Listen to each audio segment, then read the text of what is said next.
நமஸ்காரம். இன்று நாம் காண்பது ஆண்டாளின் 6வது பாசுரம். புள்ளும் சீலம்பினகான் புள்ளரையன் கோயிலில் வெள்ளை வேளே சங்கின் பேரரவும் கேட்டிலையோ பிள்ளாய் எழுந்தீராய்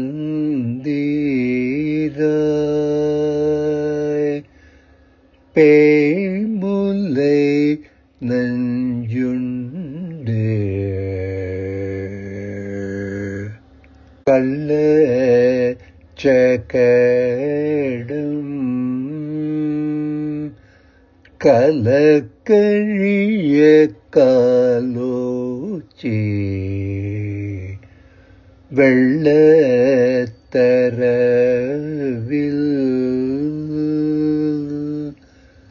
தொயிலமந்த வீட்டினை உள்ளத்தே கொண்டு முனிவர்களும் யோகிகளும் எள்ள எழுந்து அறியன்ற பேரரவும் உள்ளம் புகுந்து கொள்ளிர்ந்தேலோர் எம்பாவாய். சிறு பெண்களே, பறவைகள் கூவத் தொடங்கிவிட்டன. பட்சிராஜாவான கருடனுக்கு தலைவனின் சன்னதியில் எல்லோரையும் கூவி அழைக்கின்ற பெண் சங்கின் பேரொலியையும் கேட்கவில்லையா?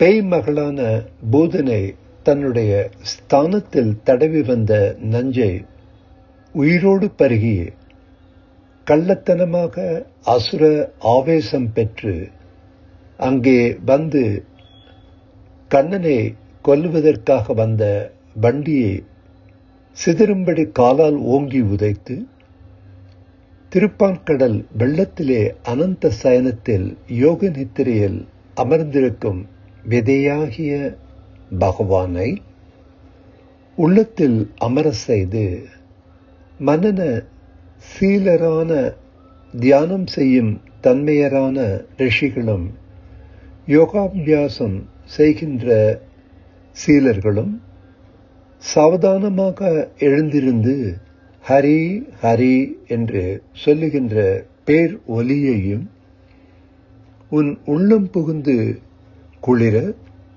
இனியாகிலும் நீ எழுந்திரு என்று அழைக்கிறாள். இந்த 10 பாசுரங்களை திருப்பள்ளி எழுச்சி பாடல்கள் என்று அழைப்பது. முதல் ஒருத்தி எழுப்ப உறக்க மயக்கத்தால் அவள் பொழுது விழுந்து விட்டதா என்ன என்று கேட்கின்றாள். அதற்கு விடையாக புள்ளும் சிலம்பினகான் என்று பொழுது புலர்ந்ததற்கு ஒரு அடையாளத்தை கூறுகிறாள். பிறகு கோவிலில் திருப்பள்ளி எழுச்சி ஊதின சங்கின் ஒலி உன் காதில் விழவில்லையா என்று 2வது அடையாளத்தையும் சொல்லுகிறாள்.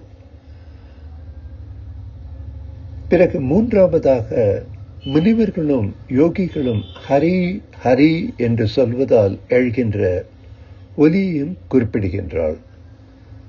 திருவாய்ப்பாடியிலே முனிவர்களும் யோகிகளும் உண்டோ என்ற ஒரு வினா எழலாம். கண்ணன் அங்கே வந்து அவதரித்த பின்பு இடையருடைய பசுநிறை கொட்டில்களிலே அவர்கள் படுகாடு கிடப்பார்களாம் என்பது ஒரு வியாக்கியானம். ஒரு செயலும் செய்யாது பகவானுடைய குணானுபவத்தில் தியான வாயிலாக ஈடுபடும் மனநசீலர்கள், முனிவர்கள், கைங்கரிய நிஷ்டர்கள், யோகிகள் என்று பலர் அங்கே இருக்கிறார்கள். புல் அரையன் என்பது பட்சிராஜன். கோ தலைவன். பட்சிராஜாவுக்கு தலைவனாகிய பகவான். இல் என்பது சன்னதி. புல் என்பதற்கு கருடன் என்ற பொருள் கொண்டு அவனுக்கு அரசனின் கோவில் என்று நாம் எடுத்துக்கொள்ள வேண்டும். பிள்ளாய், கிருஷ்ண பக்தியின் இனிமையை அறியாதவள் பகவத் விஷயத்தில் புதிதாக உள்ளவர்களுக்கு இது ஒரு பாடமாக அமைகின்றது. கர்ப்பிணி வயிற்று பிள்ளைக்கு நோவு ஏற்படாதபடி மெல்ல எழுந்திருப்பது போல பகவானை உள்ளத்தில் கொண்ட முனிவர்களும் யோகிகளும் சாவதானமாக எழுந்திருக்கிறார்களாம். குளிர்ந்து என்பதை குளிர்ந்தது என்று வினைமுற்றின் தொகுத்தால் எடுத்துக்கொள்ளலாம். பிள்ளாய் எழுந்திராய் என்பதை திறவுகோலாக கொண்டு திறந்து பார்க்கலாம். இந்த பாசுரத்தின் உள்ளுரை பொருளை நாம் சற்று கவனமாக பார்க்க வேண்டும். பகவத் விஷயத்திலே புதிதாக ருசி கொண்ட சீடனுக்கு பகவத் சம்பந்தம் நூதனமாக பெற்றிருப்பவனுக்கு ஆச்சாரியன் உபதேசம் செய்வது இதனுடைய உட்பொருள். ஞானத்தையும் அனுஷ்டானத்தையும் இரண்டு சிறகுகளாக கொண்டு சீடனை இறைவனுடன் சேர்ப்பிக்கும் ஆச்சாரியனுக்கு புல் ஒரு அறிகுறி. வித்து என்பது ஜெகத் ரட்சணத்தை சிந்தை செய்த வண்ணம் அரிதுயில் அமர்ந்திருக்கும் ஆதிமூலத்தை குறிக்கின்றது. இந்த 10 பாசுரங்களால் பொய்கை ஆழ்வார் இதை திருப்பள்ளி எழுச்சி பாடுவதாக ஸ்ரீ வானமாமலை ஜீயரும் சொல்லியிருக்கிறார். ஒவ்வொரு பாசுரத்திலும் நாம் ஆண்டாளின் பெருமையை நன்றாக தெரிந்து கொள்ள வேண்டும். தன்னை ஒத்த சிறுமியர்களோடு ஆடிப்பாடி உண்டு உடுத்தி உறங்கி ஆனந்தமாக இருக்க வேண்டியவள்தான் நம் சிறு கோதை. அவள் ஒரு சராசரி குழந்தையாக இருந்திருந்தால் அப்படி இருந்திருப்பாள். ஆனால் அவள் மானிடர்கள் மீது கொண்ட பெரும் கருணையால் அவதரித்தவள். பொங்கும் பரிவால் பரமனுக்கே திருப்பல்லாண்டு பாடிய பெரியாழ்வாரை தந்தையாக தேர்ந்து அவரிடம் வந்து சேர்ந்தவள். அனைவரையும் திருப்தி பண்ணிக்கொள்ள வந்தவள், திருத்தி பண்ணிக்கொள்ள வந்தவள்.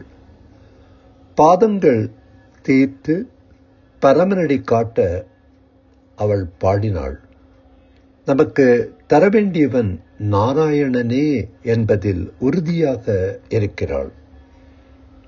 பறை எனும் கைங்கரியம் பேறு அவனுக்கு சேவை செய்யவும் அவன் அருள் பெற அவனிடம் அனுமதி வேண்டுகிறாள். அவன் அடிகளை பாடினால்தான் மும்மாரி மழை பெய்யும். ஓங்கு பெரும் சென்னல் வயல் வளம் வாங்கக்குடம் நிறைக்கும் வள்ளல் பெரும் பசுக்களால் பால்வளம் அனைத்தும் நீங்காத செல்வமாக நிறையும் என்று நமக்கு புரிய வைக்கின்றாள். கோல விளக்கு கொடி விதானம் எல்லாமே அவள் அருள் வேண்டும் என்கிறாள். சூடகம் தோள்வளை தோடு செவிப்பூவு பாடகம் ஆடை அனைத்தும் அவள் ஆனந்தத்திற்காக அணிய விழைகிறாள். அவள் திருக்கரங்களில் மலர்களை பெற்று கூந்தலில் சூட விரும்புவாள். நெய் பெய்த பார்ச்சொற்றை அவள் கண்டருளச் செய்து மனம் குளிர்ந்து மகிழ்ந்து கூடியிருந்து உண்ண வேண்டும் என்று விதிக்கிறாள். எல்லாவற்றையும் அவளோடு சம்பந்தப்படுத்தி பெறுவதுதான் பிரசாத புத்தி என்பது. நன்றி பெருக்கு. அவனது பார்வை அருள் பெற்றால்தான் எதற்குமே மதிப்பு பெறுகின்ற பலன் வரமாக சித்திக்கும் என்பதுதான் அவள் சொல்லுவது. அனைத்திலும் அனைத்திற்கும் நாராயணனே என்று ஏகாரமிட்டு அவனே பரம்பொருள் என உணர்த்துகிறாள் நாம் ஏகாச்சார சீமாட்டி ஆண்டாள். ஆண்டாள் திருவடிகளே சரணம்.